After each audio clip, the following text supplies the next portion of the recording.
Nous suivîmes l'hindou le long d'un couloir sordide, mal éclairé et encore plus mal meublé. Au bout, il ouvrit une porte sur la droite. L'éclat d'une lampe jaune nous accueillit. Au milieu de cette clarté soudaine se tenait un petit homme au crâne immense, nu, étincelant. Une couronne de cheveux roux autour de la tête évoquait irrésistiblement le sommet d'une montagne surgissant d'entre une forêt de sapins. L'homme, debout, tordait nerveusement ses mains. Les traits de son visage s'altéraient sans cesse et l'expression de sa physionomie passait du sourire à la maussaderie sans qu'on sût pourquoi. En outre, il était affligé d'une lèvre inférieure pendante qui laissait voir une rangée de dents jaunes et mal plantées. Il tentait de les dissimuler en promenant constamment sa main sur la partie inférieure de son visage. Il paraissait jeune malgré sa calvitie. De fait, il venait d'avoir 30 ans. « Je suis votre serviteur, mademoiselle Morstan. Votre serviteur, messieurs. Je vous prie d'entrer dans mon petit sanctuaire. Il n'est pas grand, mademoiselle, mais je l'ai aménagé selon mon goût. Une oasis de beauté dans le criant désert du sud de Londres. » Nous fûmes tous abasourdis par l'aspect de la pièce dans laquelle il nous conviait. Elle paraissait aussi déplacée dans cette triste maison qu'un diamant de l'eau la plus pure sur une monture de cuivre. Les murs étaient ornés de tapisseries et de rideaux d'un coloris et d'un travail incomparables. Ici et là, on les avait écartés pour mieux faire ressortir un vase oriental ou quelques peintures richement encadrées. Le tapis, ambre et noir, était si doux, si épais, que le pied s'y enfonçait avec plaisir comme dans un lit de mousse. 2 grandes peaux de tigre ajoutaient à l'impression de splendeur orientale. Un gros narguilé, posé sur un plateau, ne déparait pas l'ensemble. Suspendu au milieu de la pièce par un fil d'or presque invisible, un brûle-parfum en forme de colombe répandait une odeur subtile et pénétrante. Le petit homme se présenta en sautillant. « Mr. Thaddeus Sholto, tel est mon nom. Vous êtes mademoiselle Morstan, bien entendu, et ces messieurs... » « Voici Mr. Sherlock Holmes et le docteur Watson. »« Un médecin, hein ? Avez-vous votre stéthoscope ? Pourrais-je vous demander... Auriez-vous l'obligeance... J'ai des doutes sérieux quant au bon fonctionnement de ma valvule mitrale, et si ce n'était trop abusé... Je crois pouvoir compter sur l'aorte, mais j'aimerais beaucoup avoir votre opinion sur la mitrale. » J'auscultai son cœur, comme il me le demandait, mais je ne trouvais rien d'anormal, sauf qu'il souffrait d'une peur incontrôlable. Il tremblait d'ailleurs de la tête aux pieds. « Tout semble normal ? Vous n'avez aucune raison de vous inquiéter. »« Vous voudrez bien excuser mon anxiété, mademoiselle Morstan. Je suis de santé fragile, et depuis longtemps cette valvule me préoccupait. Je suis enchanté d'entendre que c'était à tort. Si votre père, mademoiselle, n'avait fatigué son cœur à l'excès, il pourrait être encore vivant aujourd'hui. » J'aurais voulu le gifler. J'étais indigné par cette façon grossière et nonchalante de parler d'un sujet aussi pénible. Mademoiselle Morstan s'assit. Une pâleur extrême l'envahit. Ses lèvres devinrent blanches. « Au fond de moi, je savais qu'il était mort. »« Je peux vous donner tous les détails. Mieux, je puis vous faire justice. Et je le ferai, quoi qu'en dise mon frère Bartholomew. Je suis très heureux de la présence de vos amis ici. Non seulement parce qu'ils calment votre appréhension, mais aussi parce qu'ils seront témoins de ce que je vais dire et faire. Nous 4 pouvons affronter mon frère Bartholomew. Mais n'y mêlons pas des étrangers, ni police, ni d'autres fonctionnaires. S'il n'y a pas d'intervention intempestive, nous parviendrons à tout arranger d'une manière satisfaisante. Rien n'ennuierait plus mon frère Bartholomew que de la publicité autour de cette affaire. » Il s'assit sur un pouf, et ses yeux bleus, fables et larmoyants, nous interrogèrent. « En ce qui me concerne, ce que vous direz n'ira pas plus loin, » fit Holmes. J'acquiesçai d'un signe de tête. « Voilà qui est bien, très bien. Puis-je vous offrir un verre de Chianti, mademoiselle Morstan ? Ou de Tokay ? Je n'ai pas d'autre vin. Ouvrirai-je une bouteille ? Non ? J'espère alors que la fumée ne vous incommode pas. Le tabac d'Orient dégage une odeur balsamique. Je suis un peu nerveux, voyez-vous, et le narguilé est pour moi un calmant souverain. » Il approcha une bougie, et bientôt, la fumée passa en bulles joyeuses à travers l'eau de rose. Assis en demi-cercle, tête en avant, le menton reposant sur les mains, nous regardions tous 3 le petit homme à l'immense crâne luisant qui nous faisait face en tirant sur sa pipe d'un air mal assuré. « Après avoir décidé d'entrer en relation directe avec vous, j'ai hésité à vous donner mon adresse. Je craignais que, ne tenant pas compte de ma demande, vous n'ameniez avec vous des gens déplaisants. Je me suis donc permis de vous donner un rendez-vous de telle manière que Williams puisse d'abord vous voir. J'ai complètement confiance en cet homme. Je lui avais d'ailleurs recommandé de ne pas vous amener au cas où vous lui sembleriez suspect. Vous me pardonnerez ces précautions, mais je mène une vie quelque peu retirée. De plus, rien n'est plus répugnant de ma sensibilité, que je pourrais qualifier de raffinée, qu'un policier. J'ai une tendance naturelle à éviter toute forme de matérialisme grossier, et c'est rarement que j'entre en contact avec la vulgarité de la foule. Je vis, comme vous pouvez le constater, dans une ambiance élégante. Je pourrais m'appeler un protecteur des arts, c'est ma faiblesse. Ce paysage est un corps authentique. Un expert pourrait peut-être formuler quelques réserves en ce qui concerne ce Salvatore Rosa. Mais ce bougreau, en revanche, n'offre pas matière à discussion. J'ai un penchant marqué pour la récente école française, je l'avoue. Vous m'excuserez, monsieur Sholto, mais je suis ici sur votre demande, pour entendre quelque chose que vous désirez me dire. Il est déjà très tard, et j'aimerais que l'entrevue soit aussi courte que possible. Même si tout va bien, ce sera long. Il nous faudra certainement aller à Norwood pour voir mon frère Bartholomew. Nous essaierons tous de lui faire entendre raison. Il est très en colère contre moi parce que j'ai fait ce qui me semblait juste. Nous nous sommes presque querellés la nuit dernière. Vous ne pouvez imaginer comme il est terrible lorsqu'il est en colère. S'il nous faut aller à Norwood, nous ferions peut-être bien de partir tout de suite, hasardai-je. Il rit au point d'en faire rougir ses oreilles. Ce n'est pas possible. Je ne sais comment il réagirait si je vous amenais d'une façon aussi impromptue. Non, je dois d'abord expliquer nos positions respectives. Et tout d'abord, il y a plusieurs points que j'ignore moi-même dans cette histoire. Je puis seulement vous exposer les faits tels qu'ils me sont connus. Le major John Sholto, qui appartenait à l'armée des Indes, était mon père, comme vous l'avez peut-être deviné. Il prit sa retraite il y a environ 11 ans et vint s'installer à Pondicherry Lodge, situé dans Upper Norwood. Il avait fait fortune aux Indes. Il en ramena une somme d'argent considérable, une grande collection d'objets rares et précieux, et enfin quelques serviteurs indigènes. Il s'acheta alors une maison et vécut d'une manière luxueuse. Mon frère jumeau, Bartholomew, et moi étions ses seuls enfants. Je me souviens fort bien de la stupéfaction que causa la disparition du capitaine Morstan. Nous lûmes les détails dans les journaux, et sachant qu'il avait été un ami de notre père, nous discutâmes librement le cas en sa présence. D'ailleurs, il prenait part aux spéculations que nous fîmes pour expliquer le mystère. Jamais, l'un ou l'autre, nous n'avons soupçonné qu'il en gardait le secret caché en son cœur. Pourtant, il connaissait, et lui seul au monde, le destin d'Arthur Morstan. Ce que nous savions, c'est qu'un mystère, un danger positif, pesait sur notre père. Il avait grand peur de sortir seul, et il avait engagé comme portier 2 anciens professionnels de la boxe. Williams, qui vous a conduit ce soir, était l'un d'eux. Il fut en son temps champion d'Angleterre des poids légers. Notre père ne voulait pas nous confier le motif de ses craintes. Mais il avait une aversion profonde pour les hommes à jambes de bois, à tel point qu'un jour il n'hésita pas à tirer une balle de revolver contre l'un d'eux, qui n'était qu'un inoffensif commis voyageur en quête de commande. Il nous fallut payer une grosse somme pour étouffer l'affaire. Mon frère et moi avions fini par penser qu'il s'agissait d'une simple lubie, mais les événements qui suivirent nous firent changer d'avis.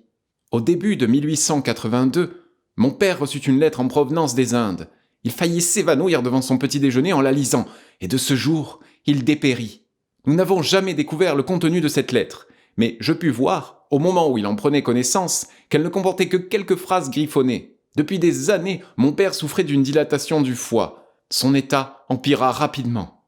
Vers la fin avril, nous fûmes informés qu'il était perdu, et qu'il désirait nous entretenir une dernière fois. Quand nous entrâmes dans sa chambre, il était assis, soutenu par de nombreux oreillers, et il respirait péniblement. Il nous demanda de fermer la porte à clé et de venir chacun d'un côté du lit. Étreignant nos mains, il nous fit un étrange récit. L'émotion, autant que la douleur, l'interrompait. Je vais essayer de vous le dire en ses propres termes. En ce dernier instant, une seule chose me tourmente l'esprit. La manière dont j'ai traité l'orpheline de ce malheureux Morstan. La maudite avarice qui fut mon péché capital a privé cet enfant d'un trésor dont la moitié au moins lui revenait. Et pourtant, je n'ai pas utilisé moi-même, tant l'avarice est aveugle et stupide. Le simple fait de posséder m'était si cher que je répugnais à partager, si peu que ce fût. Voyez-vous ce chapelet de perles à côté de ma bouteille de quinine ? Je n'ai pu me résoudre à m'en séparer. Et pourtant, je l'ai sorti avec le ferme dessein de le lui envoyer. Vous, mes enfants, vous lui donnerez une part équitable du trésor d'Agra, mais ne lui envoyez rien, pas même le chapelet, avant ma mort. Après tout, bien des hommes plus malades que moi se sont rétablis. Je vais vous dire comment Morstan est mort. Depuis longtemps, il souffrait du cœur, mais il ne l'avait dit à personne. Moi seul étais au courant. Aux Indes, par un concours de circonstances extraordinaires, lui et moi étions entrés en possession d'un trésor considérable. Je le transportai en Angleterre, et dès le soir de son arrivée, Morstan vint me réclamer sa part. Il avait marché depuis la gare, et ce fut mon fidèle Lol Shoulder, mort depuis, qui l'introduisit. Nous discutâmes de la répartition du trésor, et une violente querelle éclata. Au comble de la fureur, Morstan s'était levé, mais il porta soudain la main au côté. Son visage changea de couleur. Il tomba en arrière. Dans la chute, sa tête heurta l'angle du coffre au trésor. Quand je me penchai sur lui, je constatai, avec horreur, qu'il était mort. Un long moment, je restai immobile dans mon fauteuil, le cerveau vidé, sans savoir quoi faire. Ma première pensée fut, bien sûr, de courir chercher de l'aide. Mais n'avais-je pas toutes les chances d'être accusé de meurtre ? Sa mort était survenue au cours d'une querelle, et il y avait cette entaille à la tête qu'il s'était faite en tombant. Autant de lourdes présomptions contre moi. De plus, une enquête officielle dévoilerait à propos du trésor certains faits que je ne tenais nullement à divulguer. Morstan m'avait dit que personne au monde ne savait qu'il s'était rendu chez moi. Il ne me paraissait pas nécessaire que quiconque l'apprît jamais. J'étais en train de remuer tout cela dans ma tête quand, levant les yeux, je vis Lol Shoulder dans l'encadrement de la porte. Il entra, sans bruit, et ferma à clé derrière lui. « J'ai entendu, Sahib. J'ai entendu la dispute, et j'ai entendu le coup. Mais mes lèvres sont scellées. Tous dorment dans la maison. Amenons-le au loin. » Ces paroles arrachèrent ma décision. Si le plus fidèle de mes serviteurs ne pouvait croire en mon innocence, comment convaincrais-je les 12 lourdeaux d'un jury ? Lol Shoulder et moi, nous fîmes disparaître le corps cette même nuit. Et quelques jours plus tard, les journaux londoniens s'interrogeaient sur la disparition mystérieuse du capitaine Morstan. Vous comprenez, par mon récit, que sa mort ne saurait m'être imputée. Ma faute réside en ceci. J'ai caché non seulement le corps, mais aussi le trésor, dont une part revenait de droit à Morstan ou à ses descendants. Je désire donc que vous fassiez une restitution. Venez, tout près. Le trésor est caché dans... À cet instant, l'horreur le défigura. Ses yeux s'affolèrent et sa mâchoire tomba. « Chassez-le, au nom du Christ, chassez-le !» cria-t-il d'une voix que je n'oublierai jamais. Nous avons regardé vers la fenêtre sur laquelle son regard s'était fixé. Un visage surgit des ténèbres nous observait. C'était une tête chevelue et un barbu dont le regard cruel, sauvage, exprimait une haine ardente. Nous nous précipitâmes vers la fenêtre, mais l'homme avait disparu. Quand nous revînmes vers notre père, son menton s'était affaissé et son pouls avait cessé de battre. Nous fouillâmes le jardin cette nuit-là, sans trouver d'autre trace que l'empreinte d'un pied unique dans le lit de fleurs. Sans cette marque, peut-être aurions-nous cru que seule notre imagination avait fait surgir ce visage féroce. Nous eûmes cependant une autre preuve, encore plus flagrante, que des ennemis nous entouraient. Le lendemain matin, on trouva ouverte la fenêtre de la chambre de notre père. Placards et tiroirs avaient été fouillés, et sur la poitrine du mort était fixé un morceau de papier avec ces mots griffonnés. Le signe des 4. Nous n'avons jamais appris ce que signifiait cette expression, ni qui en était l'auteur. À première vue, rien n'avait été dérobé, et pourtant tout avait été mis sans dessus-dessous. Mon frère et moi avons fait un rapprochement normal entre ce mystérieux incident et la peur dont notre père souffrit durant sa vie. Mais le mystère pour nous reste entier. Le petit homme s'arrêta pour rallumer son narguilé et il fuma quelques instants en silence. Nous étions tous assis, immobiles, sous le coup de ce récit extraordinaire. Durant les brefs instants où la mort de son père avait été décrite, mademoiselle Morstan était devenue livide et j'avais craint qu'elle ne s'évanouît. Elle s'était cependant reprise après avoir bu un verre d'eau que je lui avais discrètement versé d'une carafe vénitienne à ma portée. Sherlock Holmes s'était renfoncé dans son siège, dans une attitude absente, les yeux à peine ouverts. Je ne pus m'empêcher de penser, en le regardant, que le matin même, il s'était plaint de la banalité de l'existence. Là, en tout cas, il tenait un problème qui allait mettre sa sagacité à l'épreuve. Le regard de Mr. Thaddeus Sholto allait de l'un à l'autre.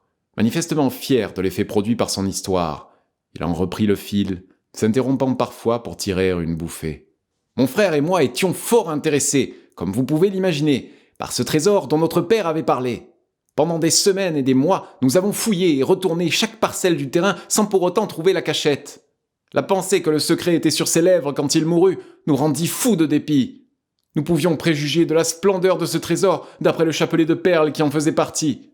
Nous eûmes d'ailleurs une discussion à ce sujet, mon frère et moi. Les perles étaient évidemment d'une grande valeur, et Bartholomew ne voulait pas s'en séparer. Il avait hérité, soit dit entre nous, le penchant de mon père vers l'avarice. Il pensait aussi que le chapelet exciterait la curiosité et pourrait nous attirer des ennuis. Tout ce que je pus obtenir de lui fut que je trouverais l'adresse de mademoiselle Morstan et que je lui enverrais une perle à intervalles réguliers, afin qu'elle ne se trouve jamais dans le dénuement. C'était très charitable de votre part. Je vous en suis très reconnaissante. Le petit homme agita sa main. Point du tout. Nous étions votre dépositaire. Telle était du moins mon opinion. Mais j'avoue que mon frère Bartholomew ne m'a jamais suivi jusque-là. Nous jouissions nous-mêmes d'une belle aisance. Je ne désirais pas plus. D'ailleurs, il eût été du plus mauvais goût de se montrer aussi ladre envers une jeune femme. Le mauvais goût mène au crime, comme disent les Français, non sans élégance. Bref, notre désaccord s'accentua au point que je trouvais préférable de m'installer chez moi. J'ai donc quitté Pondicherry Lodge, emmenant avec moi Williams et le vieux Kit Mudgar. Mais hier, j'ai appris une nouvelle de grande importance. Le trésor a été découvert. J'ai aussitôt écrit à mademoiselle Morstan, et il ne nous reste plus qu'à nous rendre à Norwood pour réclamer notre part. J'ai déjà exposé mon point de vue à mon frère la nuit dernière. Notre visite n'est sans doute pas souhaitée, mais elle est attendue. Mr. Thaddeus Sholto se tut, mais ne cessa pas pour autant de s'agiter sur son pouf de luxe. Nous restions tous silencieux pour mieux réfléchir au nouveau développement de cette mystérieuse affaire. Holmes fut le premier à se lever. « Vous avez fort bien agi, monsieur. Du commencement à la fin. Nous serons peut-être à même de vous prouver modestement notre reconnaissance en éclaircissant ce qui vous est encore obscur. Mais il est tard, comme l'a remarqué mademoiselle Morstan, et nous ferions bien de ne pas perdre de temps. » Notre hôte enroula soigneusement le tuyau de son narguilé, puis sortit de derrière un rideau un long et lourd manteau pourvu d'un col et de parements d'astracan. Il le boutonna soigneusement, malgré la douceur oppressante de la nuit, et il ajusta sur sa tête une casquette en peau de lapin dont les pans se rabattaient sur les oreilles. « Ma santé est quelque peu fragile, » remarqua-t-il, tout en nous conduisant dans le couloir. « Je suis donc obligé de prendre de grandes précautions. » La voiture nous attendait. Notre voyage était apparemment prévu, car le conducteur partit aussitôt à vive allure. Thaddeus Sholto ne cessa pas de parler d'une voix de tête qui dominait le bruit des roues sur le pavé. Bartholomew était un homme plein d'idées. Comment pensez-vous qu'il découvrit le trésor ? Il était arrivé à la conclusion qu'il se trouvait quelque part dans la maison. Il se mit donc à calculer les dimensions exactes de celle-ci, puis à les reporter et à les vérifier. De cette manière, pas un seul centimètre de la construction ne pouvait échapper à ses investigations. Il s'aperçut, entre autres choses, que la hauteur du bâtiment était de 25 mètres. Mais qu'en additionnant la hauteur des pièces superposées, il ne trouvait que 23,70 mètres, même en tenant largement compte de l'espace entre le plafond et le plancher. Il manquait donc 1,30 m. Ce 1,30 m ne pouvait être situé qu'au sommet du bâtiment. Mon frère fit alors un trou dans le plafond de la plus haute pièce et découvrit une petite mansarde. Étant complètement emmurée, elle était restée inconnue de tous. Le coffre au trésor était là, au milieu, reposant sur 2 poutres. Il le fit descendre par le trou et prit connaissance du contenu, dont il estime la valeur à 500 000 livres au moins. À l'énoncé de cette somme gigantesque, nous nous regardâmes les yeux écarquillés. Si nous parvenions à assurer ses droits, mademoiselle Morstan, gouvernante dans le besoin, deviendrait la plus riche héritière d'Angleterre.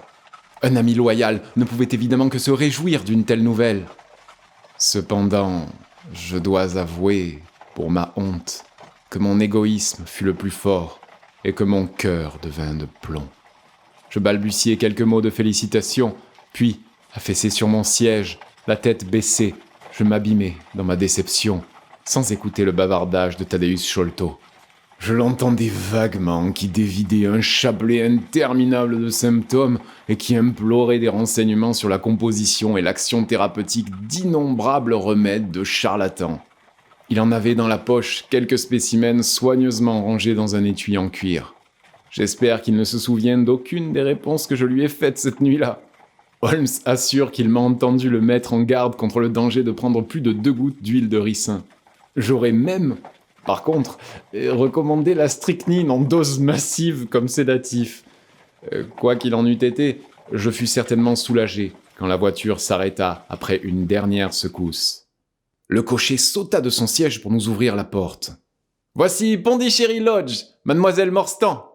dit Thaddeus Sholto en lui tendant la main pour descendre.